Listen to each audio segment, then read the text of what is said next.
Thank you to all the other speakers. Some really interesting things out there, and thank you for having me today and inviting me to the forum. So I'm Alex. I work in fundraising. I work for a small homeless charity called DePaul, UK. We work primarily with young people, so 16 to 25. We have a range of services. So outside of pandemic life, we do education packages with schools, talking about what a safe relationship looks like, what a healthy relationship looks like. So we try and educate children in areas where we think they might be more at risk. We try to target schools that we feel like they may have children that are more at risk, and educate them in what healthy relationships look like as a way of trying to prevent them maybe running away at a later date. We do family mediation. We do emergency accommodation. So we have a program called Night Stop where people can volunteer and give up their spare room, and a young person can stay with them for a night if they need to get away, while we look at whether or not we can get them back with their family, which is always a priority, or whether we need to move them into our supported accommodation, which is the other area of work that we have. So currently we have about 400 young people in our supported accommodation, and I think the thing that's been highlighted through this whole pandemic is that we are their family. So our frontline staff who are still working in all of our supported accommodation are there to support those young people. They already feel isolated. They're already probably suffering from mental health issues, and at a time when they can't go out and they can't communicate with their friends in the same way that they might, or they can't speak to family, they don't have family, it's even more important that we're there to support them. I think that's really been highlighted, and I think the challenge for us currently is around continuing to provide staff and support for all of those young people at a time when staff are going to be stretched very much like all frontline staff, because they're either self-isolating, they're looking after family members themselves, or they're unwell. So I think the challenge for us is around, as a fundraiser, it's how do I make sure that we're raising money so we can keep services open and then we can keep those young people supported. So we have 400 in supported accommodation. We probably have 1,000, maybe more, that access our services. We are based in London, Manchester, Newcastle and Sheffield. We are also now part of the government initiative. We are running at least one hotel in London and one in Manchester. So getting rough sleepers off the streets and putting them into hotel accommodation so that they can self-isolate at the moment. So we're up and running with that. So again, that's our service staff and volunteers from all parts of our organisation who are helping to run those services. But my job, and what I'm here to talk about, is I need to raise money to keep all of those things going. Not me personally, part of my job is that. We have a team, we're not a big team, we're not a big charity. We don't have access to a lot of stuff, and across the charity sector at the moment, the biggest challenge is that we are all forecasting a loss of maybe 50% of our income during 2020, wrong year. And I think that's the biggest challenge for all of us.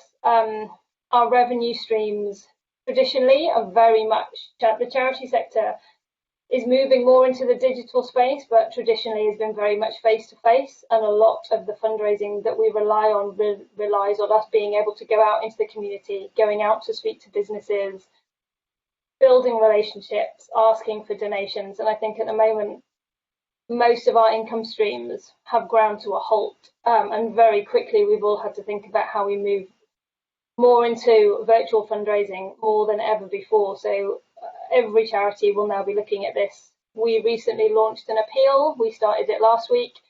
So that's just digital marketing, asking for donations using all the clever tech that sits behind a Facebook platform and Twitter and everything else to target audiences.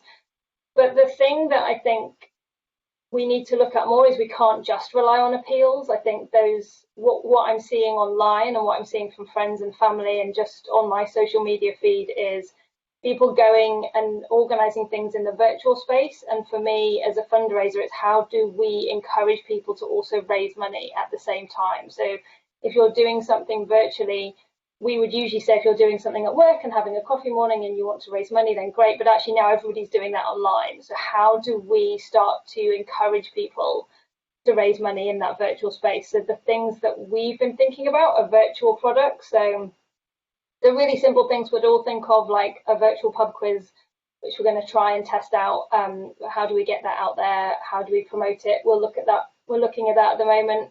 But then other things that we've thought about around health and well-being, which actually it links to what a lot of people will probably need access to themselves. So working in isolation, not being able to go out and see friends and family, but experiencing some of what our young people will also experience, and actually being able to match those two as a way of going, this is what a young person will feel a lot of the time.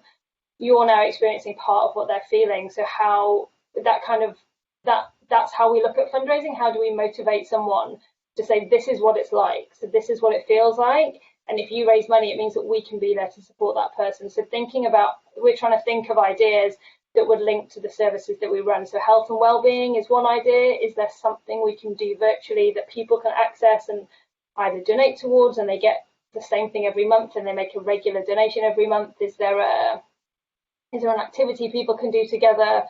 We're seeing a lot of people working out at home, which is great. It's definitely great for my mental health and well-being at the moment, being able to do that at home. And actually, a lot of people are offering that stuff for free. But is there a way to encourage all of these people who are releasing videos and YouTube things to say, actually, do you know what? If you add something or you do something, you could get somebody to donate to the 5 charities that you're going to pick. And it doesn't, charities need to also look to work together. So in the homeless sector, there's a few charities, we all support the same demographic. So how can we work together? Are there things that we can do as one? Is there a way of being able to bring us all together to raise money collectively? I think that's maybe one thing. I'm now just probably rambling. There are other trends out there. I think we're seeing a lot of people moving on to channels like TikTok. I had never experienced TikTok until my wife was bored, found it, and now it seems to be part of our daily evening looking at that. But I've noticed that a lot of people are moving into that space. So again, just thinking about trends online that we might be able to tap into in order to raise money that are just not the traditional ways of doing things. No, not just clicking on the donate button and giving.